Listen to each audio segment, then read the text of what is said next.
से कोई भी काम नहीं करना पड़ता, बल्कि उसे सज़ा से मुक्त करने के बदले में समाज या हमारा न्यायालय क्या चाहता है, बस उससे कि जो व्यवहार उसने इस प्रोबेशन पीरियड में किया है ऐसा ही व्यवहार वो अपने पूरे जीवन में बनाए रखे।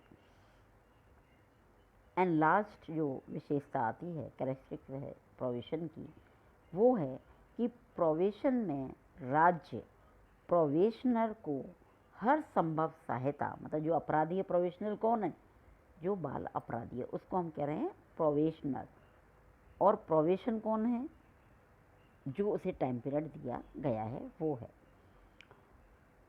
प्रोबेशनर को हर संभव सहायता और निर्देश देने का प्रयास करता है। 5 विशेषता क्या है, प्रोबेशन में राज्य, मतलब जो हमारी स्टेट है, जिस स्टेट में बाल अपराध हुआ है, वो सरकार उस प्रोबेशनर को, बाल अपराधी को हर संभव सहायता और निर्देश देने का प्रयास करता है। तो इस तरीके से 5 विशेषताएं प्रोबेशन की बताई हैं। इनके आधार पर हमारे कुछ प्रोबेशन के क्या होते हैं, उद्देश्य होते हैं। तो क्या उद्देश्य हैं हमारे, नंबर 1, दंड को कुछ समय के लिए क्या कर दिया जाए, स्थगित कर दिया जाए। पहला जो उद्देश्य है, जो अपराधी को दंड मिलना चाहिए उस दंड को हम क्या कर दें, स्थगित कर दें, और उसको स्थगित करके अपराधियों के प्रति सहानुभूति प्रकट करना है।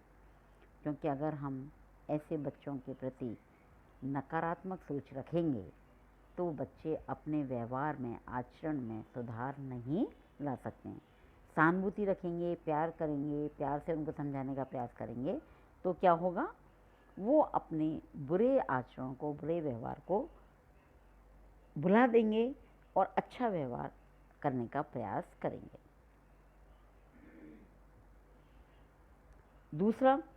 दूसरा उद्देश्य क्या है, अपराधियों को भय या चेतावनी दिखाकर सुधार करना।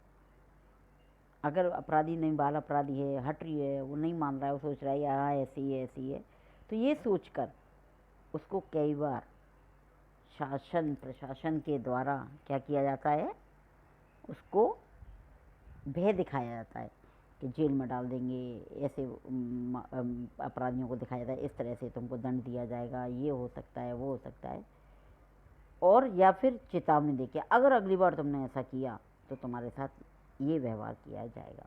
तो इन सब के द्वारा डर से भी क्या करता है, बच्चा अपने अंदर सुधार लाने का प्रयास करता है। तीसरा जो उद्देश्य है वो है सामाजिक व मनोवैज्ञानिक आवश्यकताओं की पूर्ति करना है। सामाजिक और मनोवैज्ञानिक, 2 तरह की आवश्यकताओं की हम क्या करते हैं, प्रोबेशन से अपराधी की पूर्ति करने का प्रयास करें। एक तो समाज में उसे जो भी आवश्यकता है, जिससे भी उसको करना है, जिसके साथ रहना है, जो करना, उन सब की, और उसकी मानसिक मनोस्थिति के किसी भी मनोवैज्ञानिक के द्वारा उसको वो किया जाता है, कांटेक्ट करवाया जाता है, उसके व्यवहार क्यों हैं, इसने ऐसा व्यवहार क्यों किया, इन सब चीज़ों को ध्यान में रखते हुए कार्य को किया जाता है। और चौथा उद्देश्य हमारा, उसमें अपने आप को सुधारने की शक्ति व सूझ उत्पन्न करना। मतलब किसी के कहने से वो अपने आप में सुधार नहीं लाए, बल्कि वह खुद ही सोचने लगे कि हाँ, मैंने गलत काम किया है, ये काम अच्छा नहीं है, मुझे इस काम को छोड़ देना चाहिए, अच्छा काम करना चाहिए। तो ये प्रोबेशन के 4 उद्देश्य हैं। इन उद्देश्यों के द्वारा बाल अपराधियों में व्यवहार में सुधार लाने का प्रयास किया जाता है।